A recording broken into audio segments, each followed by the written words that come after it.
అందరికీ నమస్కారం. ఈరోజు మీ అందరికీ నేను వినిపించబోయే కథ వినరో భాగ్యము. రచయిత పూడిపెద్ది లక్ష్మి గారు. ఇక కథలోకి వెళితే, నేను డ్యూటీకి బయలుదేరుతున్నాను, తలుపేసుకో అని చెప్పగానే చేస్తున్న పని ఆపి ఆదుర్దాగా వస్తూ, నేను చెప్పిన విషయం గుర్తుంది కదా, కిందటిసారిలాగా జరగనీయకండి.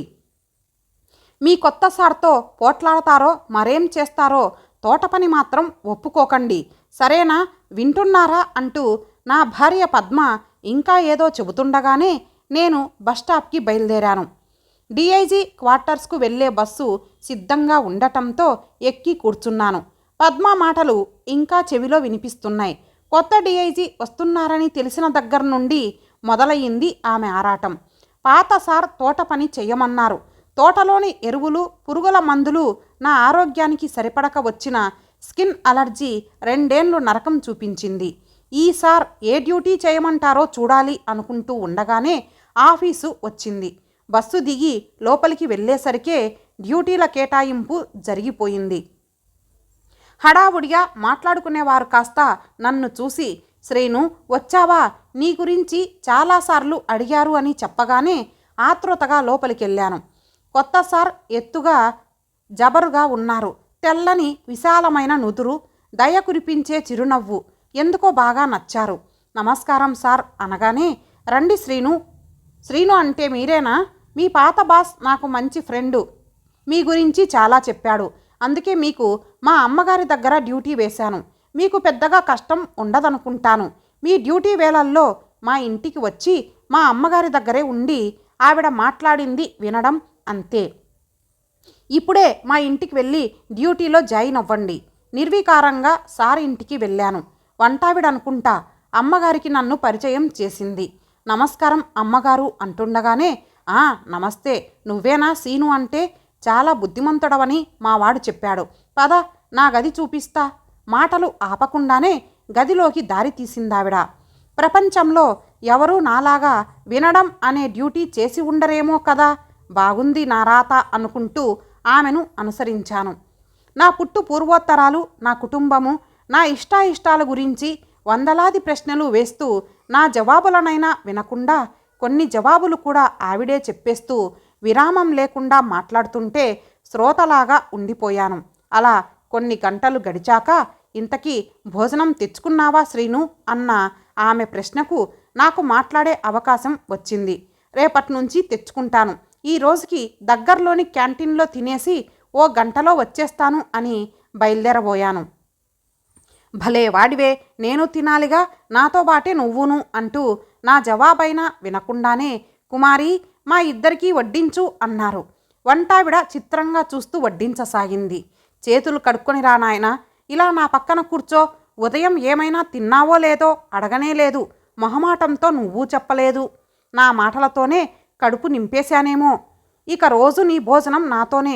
నువ్వు తినకూడనివి ఏమైనా ఉంటే చెప్పు, అవి తప్ప అన్నీ నేనే దగ్గరుండి వండిస్తా, సరేనా అని ఆమె అంటుంటే బిడియంగా నిలబడిపోయాను. అంత పెద్ద బాస్ ఇంట్లో నాలాంటి చిన్న స్థాయి ఉద్యోగి అంత చొరవగా భోజనం చేయడం నేను కలలో కూడా ఊహించలేని విషయం. ఏంటాలోచిస్తున్నావు, అన్నం చల్లారిపోతోంది అంటూ నా చెయ్యి పట్టుకొని పక్కనే కూర్చోబెట్టుకొని, ఇదిగో ఇది బెల్లం ఆవకాయ, వెల్లుల్లి కారం అన్నీ నేను చేసినవే, నీకు కూడా నేర్పిస్తాలే, మీ బాస్కి నేర్పా అంటూ భోజనం చేస్తున్నంతసేపు ఆప్యాయంగా వడ్డిస్తూ మాట్లాడుతూనే ఉన్నారు. ఆ రోజు మొదలు ఆమె వాక్ ప్రవాహంతో పాటు ఆమె వాత్సల్యంతో తడిసి ముద్దవుతూనే ఉన్నాను. మొదట్లో ఉద్యోగ ధర్మంగా వినే నేను రాను రాను ఆమె మాటలను శ్రద్ధగా ఆలకించసాగాను. ఎన్నో అనుభూతులు, అనుభవాలు, జ్ఞాపకాలు, విశేషాలు, విజ్ఞానాలు ఆమె ముచ్చట్ల రూపంలో దొర్లిపోతూ ఉండేవి. అవి ఎంతో అమూల్యంగా అనిపించేవి. ఓ రోజు కొత్త చీర ఒకటి నా చేతిలో పెట్టి, నాకెంతో ఇష్టమైన నెమలికంఠం రంగు చీర నాతో పాటు మీ అమ్మగారికి తీసుకున్నాను. ఈసారి కలిసినప్పుడు ఇవ్వు నాయనా అంటూ నేను వద్దండి అనేలోగానే అన్నట్టు మీ అమ్మగారు నాలాగానే మాట్లాడతారా, విసుగు విరామం లేకుండా?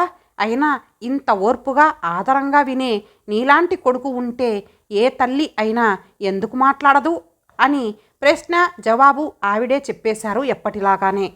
నా చిన్నప్పుడు ఈ నెమలికంఠం రంగు పరికిణీ వేసుకొని పాటల పోటీలో పాడితే ఫస్ట్ వచ్చాను తెలుసా. సినిమాల్లోకి అమ్మాయిని పంపుతారా అంటే మా నాన్నగారు కూడదు అన్నారు. ఆ ఛాన్సు అలా పోయింది. అప్పుడు అలా పంపితే పెద్ద సింగర్నై ఉండేదాన్ని అంటూ గతంలోకి వెళ్ళిపోయారు. ఇలా మాటలు పెంచుకుంటూ వెళ్ళే ఆవిడ అలవాటు వల్ల ఆమెకు దూరంగా జరిగిపోయిన బంధువులు ఉన్నారు. 10 మందిలో పుట్టి 10 మందిలో పెరిగాను.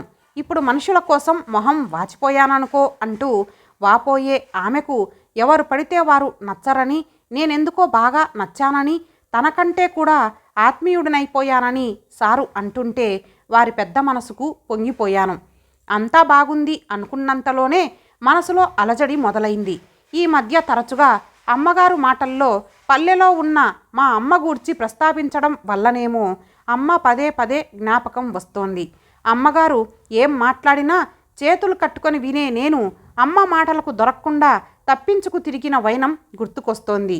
మా గ్రామంలో హైస్కూలు లేనందున తమ్ముడు చెల్లి నేను చాలా దూరం వెళ్ళి చదివేవాళ్ళం.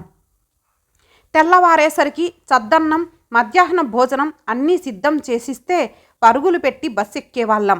అలసి సొలసి ఏ చీకటి పడ్డాకో ఇంటికి వచ్చి అన్నం తిని పడుకునేవాళ్ళం.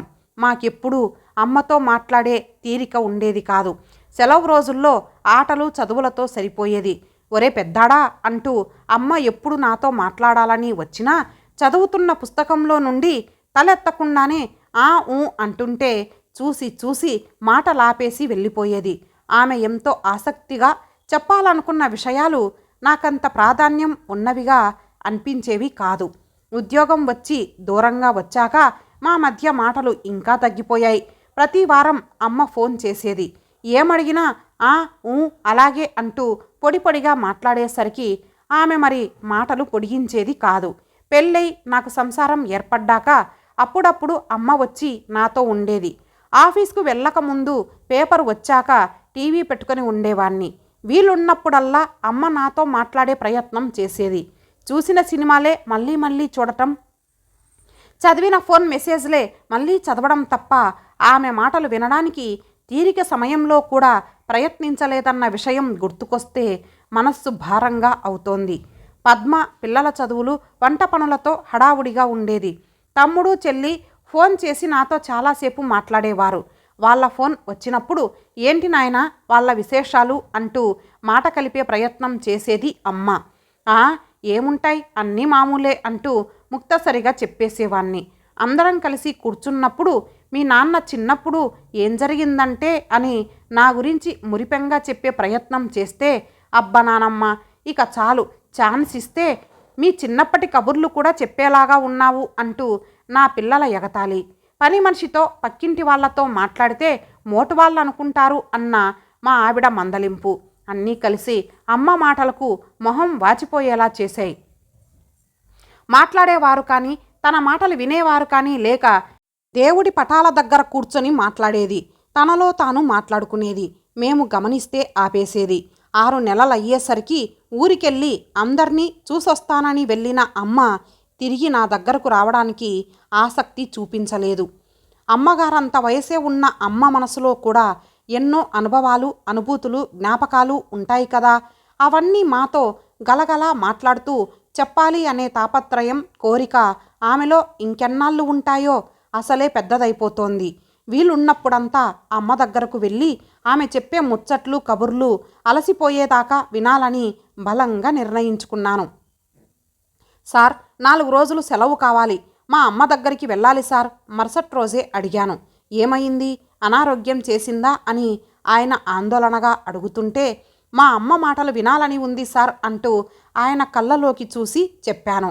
నా మొహంలో మాటల్లో ఆయనకేమర్థమైందో తెలియదు కానీ వారం సెలవు తీసుకొని వెళ్ళిరా అన్నారు.